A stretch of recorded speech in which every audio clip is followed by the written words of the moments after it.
പുതുപുത്തൻ വസ്ത്രങ്ങളുടെ വിസ്മയിപ്പിക്കുന്ന ശേഖരവുമായി Ayush textiles and readymades, Kottarakkara road, Ayur. നമസ്കാരം, ട്രൂത്ത് വിഷൻ ന്യൂസിലേക്ക് സ്വാഗതം. അഞ്ചൽ നെടിയറയിൽ ആയുഷ് വയോജന മെഡിക്കൽ ക്യാമ്പ് നടന്നു.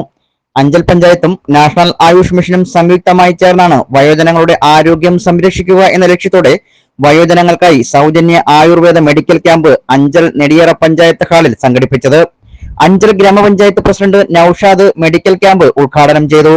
വയോജനങ്ങളുടെ ആരോഗ്യ സംരക്ഷണം ലക്ഷ്യമാക്കിയാണ് ക്യാമ്പ് സംഘടിപ്പിച്ചത്. വാർദ്ധക്യമാകുന്നതോടെ വയോജനങ്ങൾ നിരവധി മാനസിക ശാരീരിക പ്രശ്നങ്ങളാണ് നേരിടുന്നത്.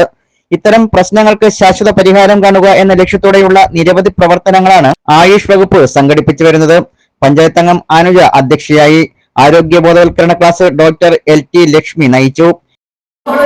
കുന്നും മലയും ഒക്കെ കടന്ന് അങ്ങോട്ട് കയറി ചെന്നതിന് ശേഷം സമാധാനമായി നമ്മളൊന്ന് റെസ്റ്റ് എടുക്കുന്നു എന്ന് വരുന്ന ഒരു സ്റ്റേജാണ് ശരിക്കും പറഞ്ഞു കഴിഞ്ഞാൽ വാർദ്ധക്യം എന്ന് പറഞ്ഞിട്ടുള്ള ഒരു അവസ്ഥ. ഇതൊരു ഏജ് ക്ലാസിഫിക്കേഷൻ മാത്രമാണ്. പക്ഷെ നമ്മള് ഈ 60 വയസ്സുള്ളവരെ ഒന്നും ഇപ്പൊ വൃദ്ധന്മാരെന്നൊന്നും വിളിക്കത്തില്ല. ഇതൊക്കെ മാനസികമായി ചെറുപ്പം തന്നെയാണ്. പക്ഷെ നമ്മൾ ഏജ് ക്ലാസിഫൈ ചെയ്യുമ്പോൾ 60 വയസ്സിന് മേളിലുള്ളവർക്ക് നിങ്ങൾക്ക് എനിക്ക് തോന്നുന്നു വാർദ്ധക്യ പെൻഷൻ ഇല്ലേ, ഇതൊക്കെ കിട്ടണ്ടേ? അതിനൊക്കെ വേണ്ടിയാണെന്ന് തോന്നുന്നു. എനിക്ക് തോന്നുന്നു സർക്കാർ ഇങ്ങനെയൊക്കെ ഒരു ഇതിൽ ക്ലാസിഫൈ ചെയ്താൽ കൈകളും കൂട്ടിത്തിരുമ്മി ആ ഒരു കൈകൾ. പഞ്ചായത്ത് വൈസ് പ്രസിഡന്റ് ബിന്ദു, മുൻ പഞ്ചായത്ത് പ്രസിഡന്റ് S സജീവ്, പഞ്ചായത്ത് അംഗം ഉമാദേവി, ഡോക്ടർ അജയൻ, പ്രസന്നൻ എന്നിവർ പ്രസംഗിച്ചു. മെഡിക്കൽ ക്യാമ്പിൽ നിരവധി വയോജനങ്ങൾ പങ്കെടുത്തു. Truth vision news, Chadayamangalam.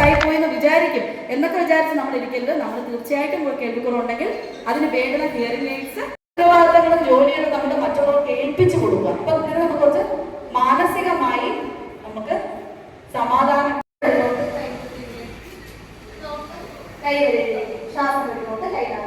അപ്പൊ ഇതിനോട് ചെയ്യാൻ പാടുള്ള